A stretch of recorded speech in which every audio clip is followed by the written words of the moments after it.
Hi friends, నేను మీ Kalpana. Welcome back to our channel. ఈరోజు మన కిచెన్లో సాఫ్ట్ అండ్ జ్యూసీ గులాబ్ జామున్స్ని పర్ఫెక్ట్గా ఏ విధంగా ప్రిపేర్ చేసుకోవాలో చూసిద్దాము.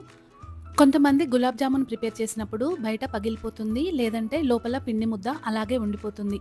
అలా కాకుండా పర్ఫెక్ట్గా గులాబ్ జామున్స్ని ఏ విధంగా ప్రిపేర్ చేసుకోవాలో ఈ వీడియోలో చూద్దాము.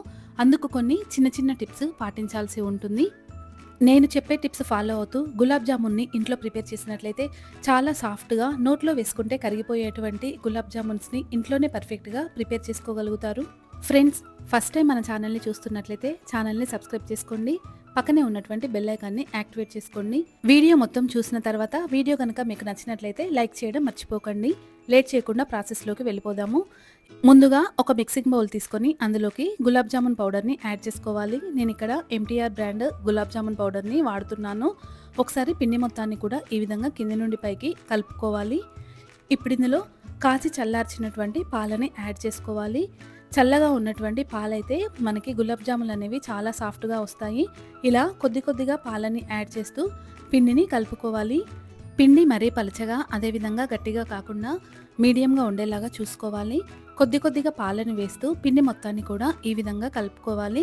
ఫ్రెండ్స్, చూడండి, ఇలా కలుపుకోవాలి. ఇలా కలుపుకున్నటువంటి పిండిని ఒక మూత పెట్టి 10 నిమిషాల పాటు పక్కన పెట్టుకోవాలి.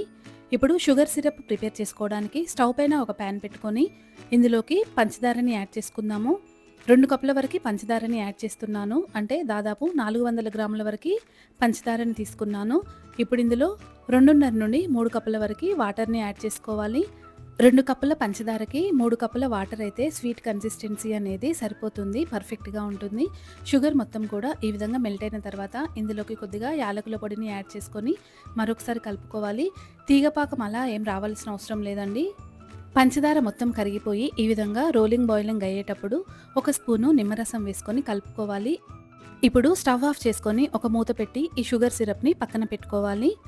కలిపి పక్కన పెట్టుకున్నటువంటి గులాబ్ జామున్ పిండిని మరొకసారి కలిపి చేతికి కొద్దిగా నెయ్యిని అప్లై చేసుకొని ఈ విధంగా కొద్ది కొద్దిగా గులాబ్ జామున్ పిండిని చేతిలోకి తీసుకొని ముద్దలుగా ప్రిపేర్ చేసుకోవాలి. ఈ ముద్దలు ప్రిపేర్ చేయడానికి ఒక ప్రాసెస్ ఉందండి. చూడండి, ఈ విధంగా అరచేతిలో పిండి ముద్దను పెట్టి మరొక చేతితో ఈ విధంగా గట్టిగా ప్రెస్ చేస్తూ బాల్ కొద్దిగా సాఫ్ట్గా అయ్యేంత వరకు ఇలా గులాబ్ జామున్ బాల్స్ని ప్రిపేర్ చేసుకోవాలి. ఈ విధంగా ప్రిపేర్ చేసుకున్నప్పుడే మనకి గులాబ్ జామ్స్ అనేవి బయట పగలకుండా అదేవిధంగా లోపల పిండి ముద్ద లేకుండా ఉంటుంది. గులాబ్ జామున్ పర్ఫెక్ట్గా రావాలంటే తప్పకుండా గులాబ్ జామున్ బాల్స్ అన్నింటినీ కూడా ఈ ప్రాసెస్లోనే ప్రిపేర్ చేసుకోవాలి.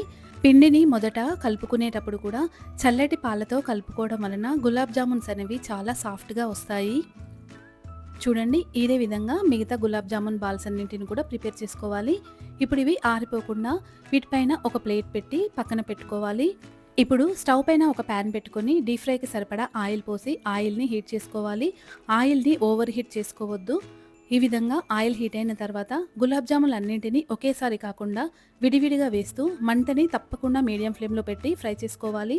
హై ఫ్లేమ్లో పెట్టినట్లయితే గులాబ్ జామ్స్ అనేవి బయటికి ఫ్రై అయినట్టుగా కనపడతాయి, కాకపోతే లోపల పిండి అలాగే ఉండిపోతుంది.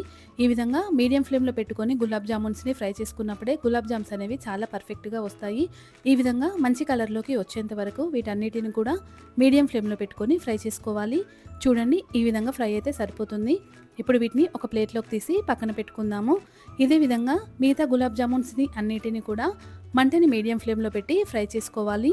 ఫ్రెండ్స్, గుర్తుంచుకోండి, మంటని తప్పకుండా లో టు మీడియం ఫ్లేమ్లోనే పెట్టుకోవాలి. ఫ్రై చేసుకున్నటువంటి గులాబ్ జామున్స్ని షుగర్ సిరప్లో యాడ్ చేసుకుందాము.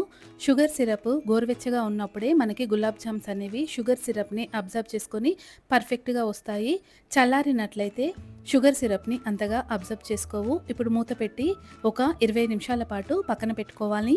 ఫ్రెండ్స్, చూడండి, ఫస్ట్ వేసినటువంటి గులాబ్ జామున్స్ షుగర్ సిరప్ని అబ్జర్వ్ చేసుకొని ఆల్మోస్ట్ అవి రెడీ అయిపోయాయి.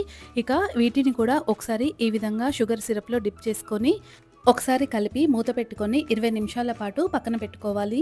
20 to 30 మినిట్స్లో మనకి గులాబ్ జామున్స్ అనేవి రెడీ అయిపోయాయి. ఫ్రెండ్స్, చూసారు కదా, ఎక్కడా కూడా పగుళ్ళు అనేవి కనపడట్లేదు.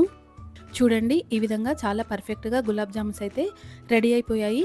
ఫ్రెండ్స్, ఈ ప్రొసీజర్ని ఫాలో అవుతూ గులాబ్ జామున్స్ని ప్రిపేర్ చేసినట్లయితే సాఫ్ట్ అండ్ జ్యూసీ గులాబ్ జామున్స్ని చాలా పర్ఫెక్ట్గా ఎవరైనా సరే చేసుకోగలుగుతారు.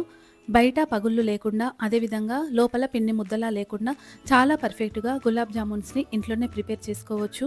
నేను చెప్పిన చిన్న చిన్న టిప్స్ ఫాలో అవుతూ మీరు ఈసారి గనక గులాబ్ జామున్ ప్రిపేర్ చేసినట్లయితే తప్పకుండా నోట్లో వేసుకుంటే కరిగిపోయేంత సాఫ్ట్‌గా ఉండే గులాబ్ జామున్స్‌నైతే ప్రిపేర్ చేసుకోగలుగుతారు. ఫ్రెండ్స్, మరి నేను చేసినటువంటి ఈ గులాబ్ జామున్ రెసిపీ మీకు నచ్చినట్లయితే లైక్ చేయండి. మీరు లైక్ చేయడం వలన నా రెసిపీ మరికొంతమందికి రీచ్ అవుతుంది. ఫస్ట్ టైం ఛానల్‌ని చూస్తున్నట్లయితే ఛానల్‌ని సబ్స్క్రైబ్ చేసుకోండి. పక్కనే ఉన్నటువంటి బెల్ ఐకాన్‌ని యాక్టివేట్ చేసుకోండి. Thank you for watching.